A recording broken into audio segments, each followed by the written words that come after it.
नमस्कार दोस्तों, जय माता दी। आज मैं आपको वैशाख मास में पीपल सींचने की कहानी सुनाने जा रही हूँ।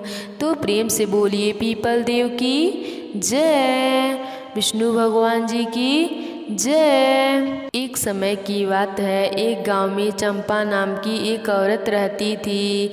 उसका पति और बेटा गांव के बाहर कमाने गए थे। घर में सिर्फ चंपा और उसकी बहू रहते थे। उसके पास एक गाय थी। सास ने एक दिन बहू से कहा कि जाओ और दूध दही बेच कर आओ। बहू भी इससे पहले घर से बाहर कुछ बेचने नहीं गई थी, लेकिन सास को कैसे मना करे, इसीलिए दूध और दही मिट्टी के घड़े में लेकर बेचने निकल गई। रास्ते में उसने देखा कि कुछ औरतें पीपल पतवारी सींच रही हैं। यह देखकर वह उनके पास गई। उनसे पूछने लगी कि यह तुम क्या कर रही हो? तो उन औरतों ने बोला कि बैसाख का महीना चल रहा है, हम पीपल पतवारी सींच रहे हैं। बहू को भी इसके बारे में कुछ भी पता नहीं था। उसने यह सब पहली बार देखा था। उसने पूछा, ऐसा करने से क्या होता है? औरतों ने बतलाया कि पीपल पतवारी सींचने से पीपल के देव प्रसन्न हो जाते हैं, जिससे कि पीपल देव खुश होकर हमें अन्य धन सुख वैभव की प्राप्ति होती है।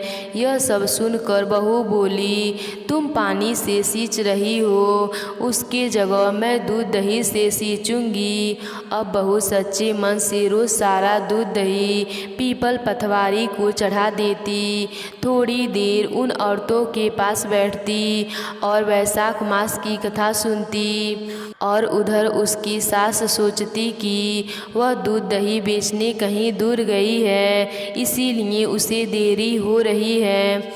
एक दिन सास बहू से पैसे मांगने लगी तो बहू बोली, सासू जी, सेठ जी महीने के ख़त्म होने पर हिसाब करेंगे, तब मैं सारा पैसा लाकर आपको दे दूंगी।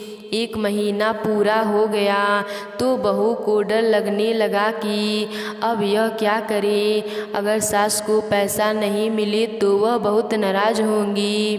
बहू पीपल के पास बैठकर जोर जोर से रोने लगी। पीपल ने उससे पूछा, तुम यहाँ बैठकर क्यों रो रही हो? तो वह बोली, मेरी सास दूध दही के पैसे मांग रही है। तो पीपल देव बोले, मेरे पास तो पैसे नहीं है, लेकिन यह पत्ते हैं, यह सब ले जाकर अपने गोलक में रख देना। बहू ने ऐसा ही किया। शाम को उसकी सास ने पूछा, बहू पैसे ले आई हो? वह बोली, हाँ माँ जी, मैंने पैसे लाकर गोलक में रख दिया है। सास ने गोलक फोड़ी तो देखा कि उसकी आंखें फटी की फटी रह गई। गोलक में हीरे मोती जगमगा रहे थे।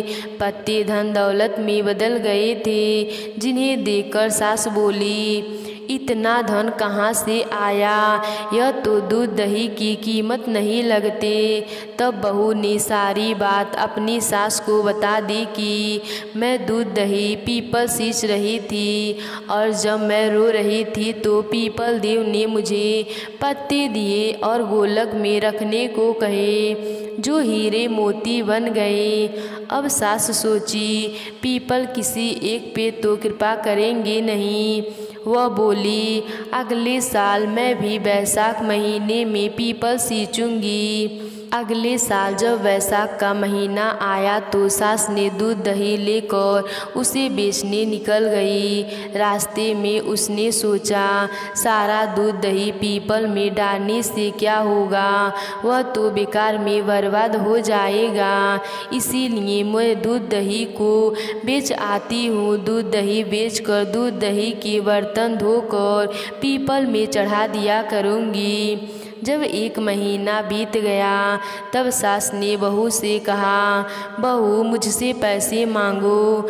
बहू बोली, कहीं बहू भी सास से पैसे मांगती हैं। लेकिन सास के बार बार कहने पर बहू ने सास से पैसे मांगे तो वह अगले दिन जाकर पीपल के पास बैठकर जोर जोर से रोने लगी। पीपल देव ने रोने का कारण पूछा तो चंपा बोली, मेरी बहू मुझसे दूध दही के पैसे मांग रही है। तब पीपल देव बोले, मेरे पास तो पैसे नहीं है, पर यह पत्ती है, इसे ले जाकर अपने गोलक में रख देना। सास ने ऐसा ही किया। थोड़ी देर बाद बहू ने गोलक फोड़ी तो देखा कि उसमें से कीड़े मकोड़े चल रहे हैं। तब बहू ने सास से पूछा, यह क्या है?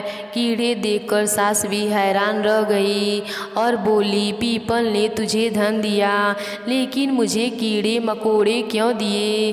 तभी पीपल देव वहाँ प्रकट हो गए और बोले, तुम्हारी बहू ने मेरा पूजन सच्चे मन से किया था और तुमने लालच में मेरा पूजन किया था। सास ने पीपल देव से क्षमा मांगी और बोली, अगले साल अब से मैं और मेरी बहू दोनों मिलकर पीपल सींचेंगे और पीपल पथवारी की कथा कहानी जरूर सुनेंगे।